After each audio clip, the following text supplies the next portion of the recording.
Eu não tenho dom da palavra, não tenho jeito nenhum para a celebridade. E devo dizer também que não tenho, que sobre o surrealismo,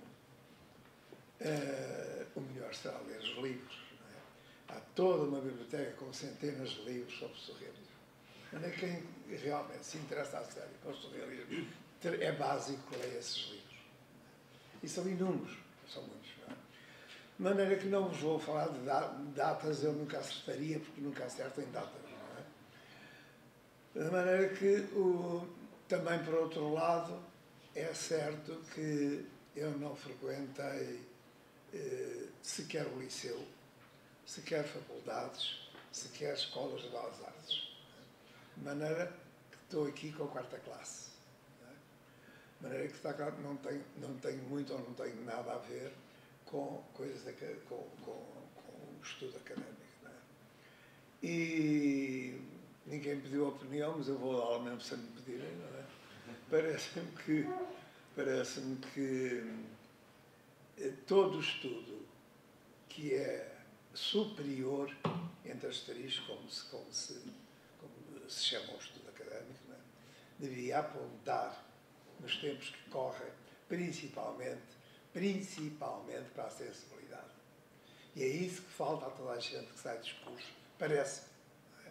Desculpem-me se realmente estou a ser excessivo, não é? Mas isto é o meu ponto de vista. Não é? Acho que a sensibilidade é essencial. Quando as pessoas saem sem realmente esse dom, não é? Que se pode aprender também, que se pode educar. Não é? Qualquer coisa de essencial desfalta. Não é? Depois, agradecer realmente, claro, isto é um congresso, infelizmente, é de louvar as pessoas que estão, mas também é de pensar que são muito poucas. Não é? Naturalmente, há aquela maneira de dizer muito antiga, mais vale poucos os bons, muitos que não prestam, não sei, não é? Não há certeza destas coisas, não é? Agora, realmente, um congresso sobre o surrealismo deveria ter começado há 10 anos, 20 anos, 30 anos. Não é? E isso, com certeza, que fez muita falta ao ensino que se fez em Portugal durante todos estes longos anos, de 30, 40 anos que passaram, não é? Porque o surrealismo é uma força essencial. E hoje, mais do que nunca, está provado que ele talvez seja a única tábua a que nos podemos, uma das tábuas, não é? A que nos podemos agarrar para o futuro, quando tantas outras falharam. Não é? Eu, para vos contar realmente uma história que é absolutamente a minha, não é? Os meus avós, paterno e materno, eram ardentes republicanos. A gente republicana veio a República, daí a uns anos a gente estava farta da República, a República não tinha sido aquilo que se tinha querido. Não é? E realmente, então, inventou-se o Salazar. Não é? E houve uma quantidade de gente, o meu pai e os meus tios eram salazaristas. E o Salazar tinha salvado a pátria da grande confusão em que a República tinha deixado. Não é? Hoje, não sei bem o que é que nós queremos, não é? Mas estamos à espera de quê? Agarrar-nos a quê? É claro, isto nós vimos realmente na história universal, a história é a mesma, repete-se, não é? Claro, primeiro, nos primeiros séculos do mundo, naturalmente, foi o catolicismo que foi extraordinariamente a grande muleta do homem, depois veio a Revolução Francesa, depois veio a República também, depois veio o comunismo, não é? Que foi realmente uma enormíssima esperança, não é? E hoje estamos todos sem saber para que lado nos havemos de voltar. Claro, enquanto não aparece outra grande força, outra grande invenção, a mim me parece que nos podemos voltar para o surrealismo. Eu estou sempre pronto a trair, mas a trair quando realmente essa traição valer a pena. Não é? E o surrealismo agora não me parece que tenha conseguido, que tenha ficado que tenha passado o seu momento, não é? há imensas coisas, imensos ensinamentos que podemos aproveitar do surrealismo como se ele tivesse sido criado ontem, não é? Na poesia, e a poesia é a base de todo o ensino também. Quem quiser aprender alguma coisa e realmente não se basear na poesia, qualquer coisa lhe falta também, não é? E hoje em Portugal as pessoas não passam por cima da poesia. Isso é uma coisa tristíssima, por exemplo, constatar que no tempo da outra senhora, do tempo do Salazar, havia um homem que se chamava Vilaré e que todos os anos enchia o São Luís com recitais de poesia. Hoje onde é que está quem diga poesia? Não há. E realmente, como isto, não vamos citar todas as coisas, porque ficaríamos todos muito tristes e isto transformava-se no vale de lágrimas, não é? Mas são muitas coisas. Além disto, o que vos posso dizer, quer dizer, isto não é uma posição pessimista, ser pessimista é terrível, mas também é preciso ter muito cuidado com uma posição otimista, que são posições otimistas que nos levam, por exemplo, ao momento em que agora estamos a atravessar tão difícil. De maneira que entre os dois é preciso tentear muito sabiamente as duas experiências, o otimismo e o pessimismo, não é? E tanto quanto possível, pela mão da poesia, procurar sempre uma ilha desconhecida, de equilíbrio e tal.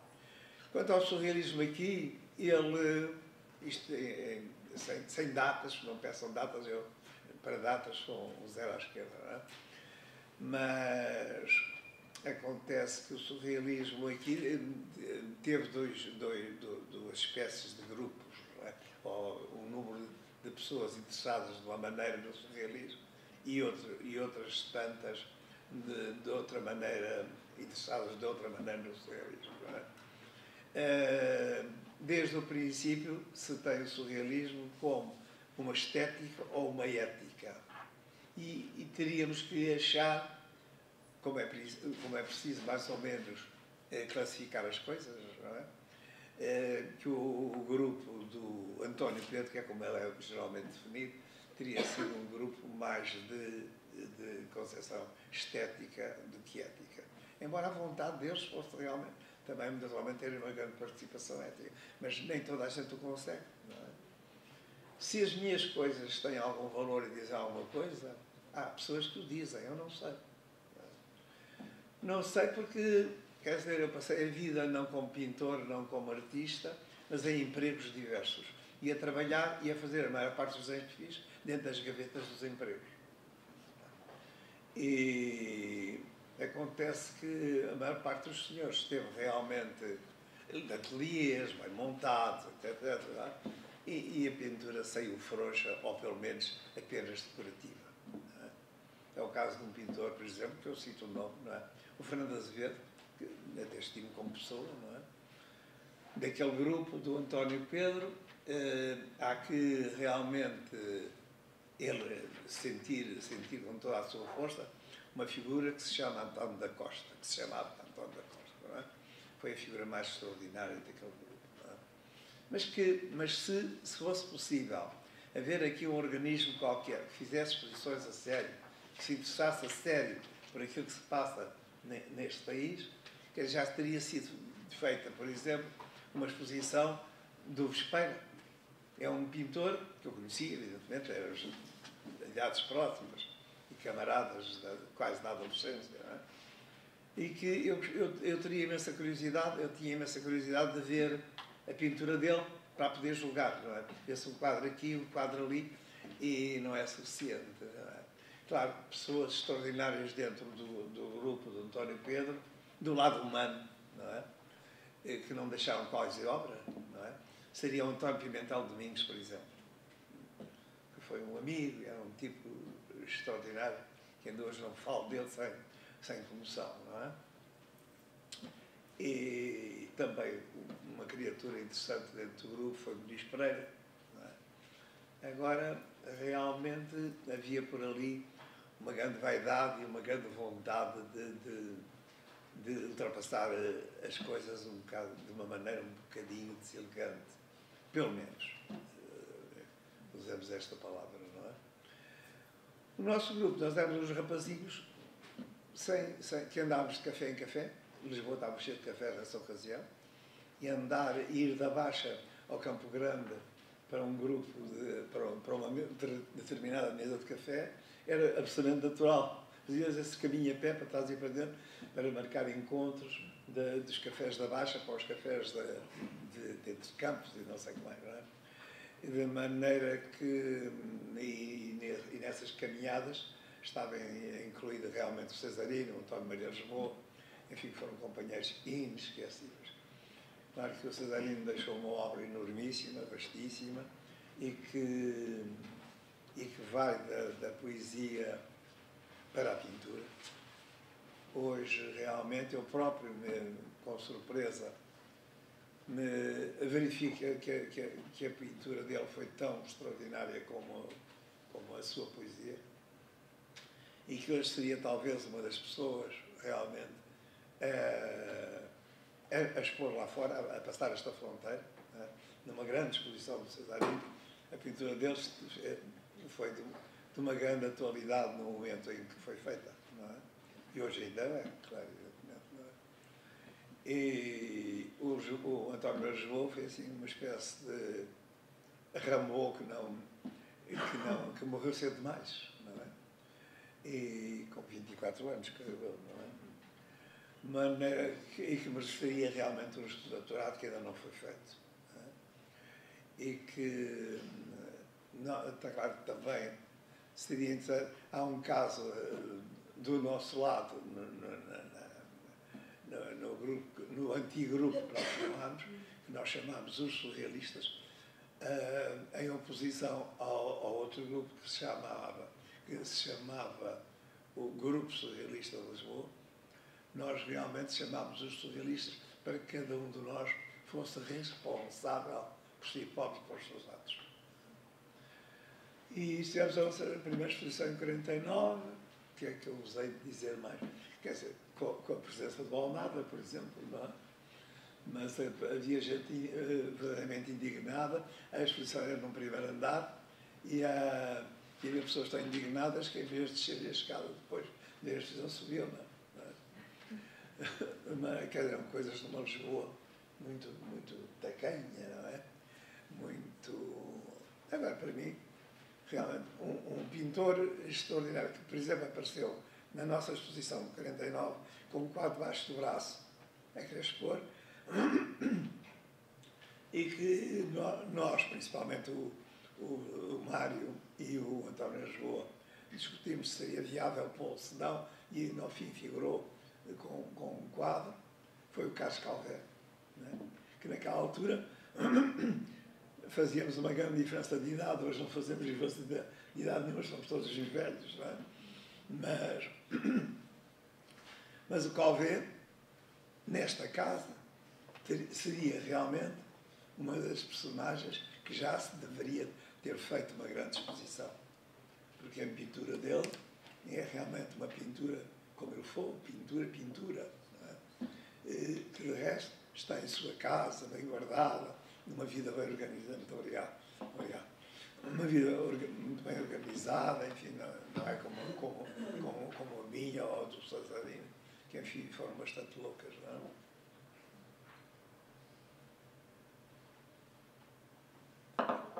De maneira que gostaria, não sei se isso faz parte de um congresso, estas coisas não são muito do meu hábito, não é? Mas gostaria que fizessem perguntas em vez de ser eu a falar, que agora, neste momento, não me lembro assim de nada que possa ser interessante. Além disso, mas se me sugerirem qualquer coisa, eu tentarei. Já agora vou contar outra coisa, que me lembrei agora. Por faltas de dinheiro, que foram sempre realmente atrozes na minha vida, como neste momento ainda, eu tinha chegado à África, quando todos iam para Paris, eu fui para a África, e recebi uma carta do Cesarino, em que ele me dizia que tinha conseguido um editor louco, não é? E que haveria a possibilidade de editar um livro dele. Não é? E então que esse livro teria que ser ilustrado por mim. E lembro que fiquei para aí umas 3 noites sem dormir a pensar como é que eu ia fazer ilustrações para um livro. Se eu nunca tinha pensado ser ilustrador sequer, não é? De maneira que, ao fim dos 3 dias, já me lembrei que havia uma coisa que se chamava papel, havia uma coisa que se chamava caneta, havia uma coisa que se chamava mão, não é? E lá comecei a rebuscar umas coisas e saíram os desenhos que começaram a sair assim, depois deste apelo do Cesarino, não é? E foram às centenas, depois saíram muitos, não é? Que não sei para onde é que andam. Porque, claro, um artista como eu for, faz, quando põe uma data num caderninho, quando começa o quadro, quando acaba, quem comprou, como é que ele foi, saiu do seu ateliê. Eu nunca fiz um caderninho desses, de maneira que acho que se me perguntarem onde são as minhas coisas, eu saberei o destino de 3 ou 4 ou 5, não é? As outras todas não sei, e foram centenas. Isso é engraçado, é como ter muitos filhos e eles irem pelo mundo fora, não é? E lá organizaram possivelmente as suas famílias como quiseram e puderam, não é? Agora volto à tal, desculpem esta curva no labirinto em que estamos todos metidos. Se me quiserem fazer alguma pergunta, é que eu saiba responder, claro.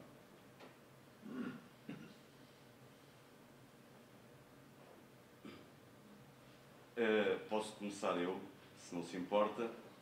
Gostar tudo. Tenho que falar alto porque eu estou... Vou procurar falar o mais alto possível. Obrigado. Neste congresso que se evoca os 60 anos da morte do António Maria Lisboa, o que é que o Artur poderia dizer do ponto de vista pessoal e também do ponto de vista da poesia dele, não é? Sobre o António Maria Lisboa, que eu sei muitas histórias, mas o Artur saberá muitas mais, que leva a poesia a um extremo, não é? A tal ponto que vai para Paris e acaba porque queria ir ver e sentir aquele mundo, não é? E isso também contribui para a morte dele, de alguma maneira. Pois, não é nada fácil isso, não é? Eu não vou ser capaz. Porque realmente, claro, para isso é preciso um ensaísta de muito peso e que tenha imaginação e que tenha uma sensibilidade realmente muito estranha, não é? Porque o António Maria Lisboa tinha tudo isso, era realmente um personagem, era o único que se poderia colocar no mesmo degrau do Cesarino, não é? E isso era de uma honestidade extraordinária. Nisso, para mim, representava imenso, porque a desonestidade é uma coisa que me aflige muito e realmente não aconselho a ninguém, não é? E o António Lisboa era isso, além de que morreu muito sozinho. A poesia dele, ele dedicou-me um poema muito, muito bonito que eu não sei de cor, infelizmente, não é? Mas era uma figura realmente que precisava de um grande estudioso que a estudasse. E agora eu propus à fundação, a uma fundação que estou ligado, a Fundação Famalicão, que fizesse justamente agora um livro, pelo menos reunisse toda a obra dele e tudo o que foi feito sobre ele. Não é? Agora não sei se a ideia para diante, porque das homenagens a realizar-se coisas vai uma distância enorme. E é essa distância realmente que era bom que se apagasse em Portugal. O que interessa é realizar as coisas. Não é? Agradecendo, eu embora muita homenagem, claro, não é? Porque não mereço. Mas o António Lisboa, isso é um trabalho, sabe? Eu não saberia falar sobre, por exemplo, aquilo que fiz. Não é? Eu fiz. Não é? Agora, falar sobre as coisas é outra coisa. É outra pessoa que tem que fazer. Além disso, está claro, a obra de arte é sempre... tem 1000 leituras, não é? cada um interpreta de uma maneira diferente e vê por uma forma completamente diferente. Não é? Eu lembro de uma carta do Cesarini, ele, para mim, não é? De resto, estão para publicar 90 cartas dele para mim há já 2 anos e não há maneira dessas cartas serem publicadas. Mas ele dizia uma coisa que eu acho realmente que explica tudo. Cito, não é? Quer dizer, não vejo em mais ninguém a chave com que tapas, acrescentas, sonhas. Vocês sabem me explicar o que é que isto quer dizer? Eu não sei, mas acho que está ali perfeitamente explicado. E no pequeno poema que ele me dedica, ele, e que está publicado, ele define de novo aquilo que eu fiz. E define de uma maneira que também nem todos encontrarão ali as linhas de uma explicação clara, não é? Como é? Deixa eu ver se eu me lembro do poema, não é? É muito pequeno, mas mesmo assim, a minha cabeça já não dá para muita coisa, não é? Parece que não me lembro. De vez em quando agora acontece isto. Como é? Não me lembro. Desculpem. Mas... que coisa. Então também acontece isto aqui. Acontece a toda a gente. Desculpa. De maneira que, sobre toda esta gente, sobre a gente que fez parte houve, evidentemente, que o Lisboa e o Cesarino foram as figuras preponderantes. Agora, juntando-nos uma soma talvez maior de humanidade, houve 2 ou 3 figuras muito importantes também. Não é? E também seria preciso realmente quem agarrasse nela e soubesse e quisesse aprofundá-la. De maneira que não é fácil. Não é? De toda maneira, parabéns aos organizadores do Congresso, e o que eu desejo é que se esclareça alguma coisa, que haja realmente um renovado interesse pelo surrealismo, não é? E que, se alguém me apontar uma saída melhor, eu darei pulsos de satisfação. Não é? Porque nós todos estamos metidos num buraco terrível neste momento. É muito necessário a pintura, por exemplo, dos grandes pintores do surrealismo, do Max Serres, do Miró, do Quirico, etc., foi de tal maneira grande que ultrapassa para muito, já num plano social, a imagem da pintura em si. A tela, a beleza do azul, ou a beleza do verde, ou a beleza da mão bem desenhada, não é? Vai muito para além disso. Não é? É um ensinamento realmente já a um nível já a outro nível, não é? A um nível superior, de facto. Não é? E isso, por enquanto, eu não vejo ser tomado. Não é? Também há pintores que, o caso de um pintor inglês, do Francis Bacon, não é? E que realmente, de repente, aparece com um pessimismo absoluto. Não é? E impressionante. Não é? Como é que aquele homem realmente... Claro que, se me perguntarem a mim, eu realmente tendo um lado que está ligado à grande esperança do surrealismo, do Breton, do amor, da liberdade. Não é? Mas tenho muito medo também desta satisfação espantosa em que as pessoas caíram do automóvel, da piscina, do avião, do não sei o que mais, e que realmente leva as pessoas a um estado de degradação de toda a espécie. Não é? É preciso realmente talvez parar um bocadinho, pensar ao menos, não é? Dar um passo para o lado. Não é? E, claro, nestas coisas do grande pessimismo, não é só o Bacon. Basta nós irmos a 1400 e não sei, a 1500 e poucos, não é? Para nos lembrarmos de um pintor alemão, não é? Que se chamava Matthias Grunewald, e ver os cristos que ele fazia. Os cristos que ele fazia são iguais aos quadros do Bacon, não é? São de tal maneira pessimistas, de tal maneira terríveis, não é? Que quando as coisas são muito altas, realmente, nós perdemos um bocado a cabeça e ficamos muito baralhados. Eu, pelo menos, fico. Não é? É muito bonito as pessoas realmente que sabem perfeitamente tudo, não é? Têm a certeza que a árvore é verde e que o céu é azul. Eu nunca tenho bem esse. Mas isso são tarilhoquices minhas, não é? Vamos agora dar